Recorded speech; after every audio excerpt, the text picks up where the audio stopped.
What your rank in Roblox Rivals says about you, as someone that's Diamond 1 and somewhat okay at this game. So stay tuned until the end to know what your rank says about you.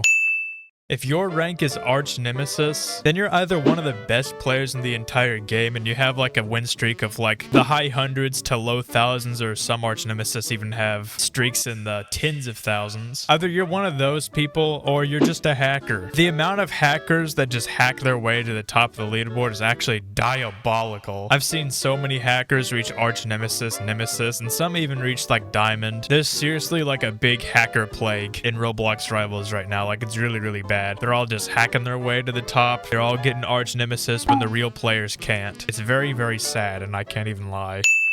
If your rank is Nemesis, then you would probably be Arch Nemesis if it weren't for the hackers in this game, like I was just talking about. You're generally really good at this video game, and you can beat pretty much anyone in a 1v1 except for the top of the top players or hackers, like mentioned before. You probably missed when this was the top rank instead of Arch Nemesis, because then you could say like, hey, I'm the top rank in Rivals, but now you can't. You dream of one day being Arch Nemesis, but maybe those dreams won't come true. There are genuinely some really good people in this game, and there's a lot of hackers too, so you know that your chances of getting Arch Nemesis are pretty low, but you're still satisfied with being a literal Nemesis player. If your rank is Onyx, then you're probably not even watching this video. The reason being is because you're probably super busy trying to grind to Nemesis. Either that or you were originally Nemesis and you haven't played in a long time, so the elo decay kinda hurts your rank. There's also a chance that you were originally Nemesis, but so many hackers killed you in so many rounds that you lost so much elo to the point that you're just Onyx now instead of Nemesis, which that's really sad. I'd probably quit the game if that happened to me. I kind of see Onyx players as the bridge between tryhards and no-lifers, right? Once you get to Nemesis, you're a no-life. You kind of grind this game constantly. But if you're an Onyx, maybe you just try really hard to be good at this game, and you're somewhat successful at that. You're not exactly casual, but you're not exactly a no-life. You go outside and you touch grass on rare occasion. You kind of have a life, but at the same time, you spend a lot of your time on this video game. If you're Diamond, you're either a hacker or you're one of the best Rivals YouTubers that is very good at this video game and is very handsome and has very big muscles and does not look like Ed Sheeran. All jokes aside though, it feels like the majority of hackers that I see are Diamond for some reason, maybe because they haven't grinded up to Nemesis or Arch Nemesis yet. Like I feel like hackers are either Diamond or they're either Arch Nemesis. I feel like I never see a hacker on like Onyx or Nemesis, for example. Like I mean I see it sometimes, but it's a lot more rare than seeing a hacker on Diamond or on Arch Nemesis. Why is every hacker on Diamond? I don't know. Maybe it's because the season just started recently and they just played their placement matches and made Diamond. Maybe that's it. I'm not sure. But Diamond players are like peak casuals, right? They're the casuals that are actually really good at this game. You know, it's the casuals that are more talented at video games than people that aren't casual, right? Like they're not as good as like Onyx players or Nemesis players or Arch Nemesis players because they actually go outside and, you know, maybe they have a job or whatever. Or they take their school seriously, so they don't spend as much time on the game. But if they could grind it out, they could definitely be a higher rank if they wanted. Especially if they made Diamond in their placement matches. That is actually a very hard thing to accomplish. Unless if you're carried like me, that's beside the point. Diamond is a good rank, but it's not exactly top tier. It's kind of like the bridge between the bottom tiers and the top tiers. Or I should say the bridge between the middle tiers and the top tiers is what I should say. Because I kind of consider Platinum a middle tier as well. I wouldn't say Platinum's bottom tier.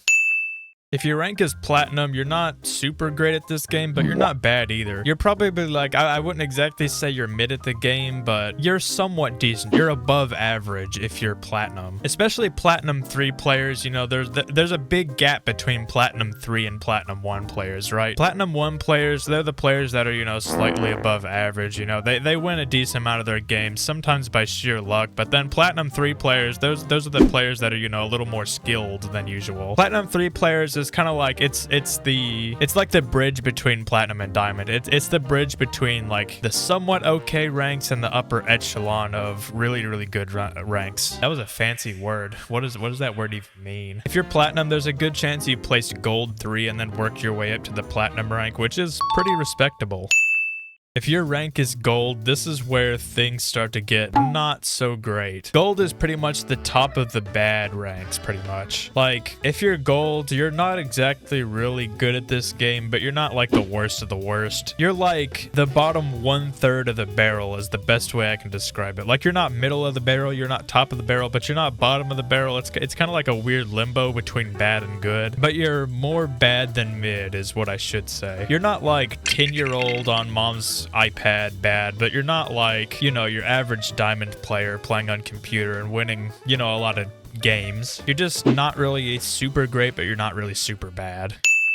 If your rank is silver, yeah, you're not really that great at this game. Either that or you just encountered a lot of hackers in your placement matches and you placed really, really low, which that can happen to some people, and I really don't blame you if that happened, because that happened to a lot of people. But silver players, that's where the bad players start to come out, right? That's where like the 10-year-olds on their mom's iPad starts to stink it up in ranked matches. If that's you, then keep playing the game. I mean, you're giving me more wins here, but it's not exactly the worst of the worst, but it's still pretty bad. If your rank is bronze, then quit Rivals. You're really, really bad at this game. Alright, I'm kidding. Please don't quit the game. Some people place bronze after like encountering a ton of hackers in the game, and if that's you, then that's completely fine. But again, with bronze, it's like it's just the kids with like the cracked iPads playing on like 1,000 ping because their internet's not great. You have to be pretty bad to genuinely place bronze, right? But I mean, like, if you place bronze because, you know, you got placed with a bunch of like really, really good players, or if you got placed against like, you know, hackers or something like that, that can happen. But it's pretty hard for most good people to place bronze, because I mean, it is the bottom tier for a reason, let's be honest. Let me know what rank you are in the comments below, and subscribe for more videos just like this.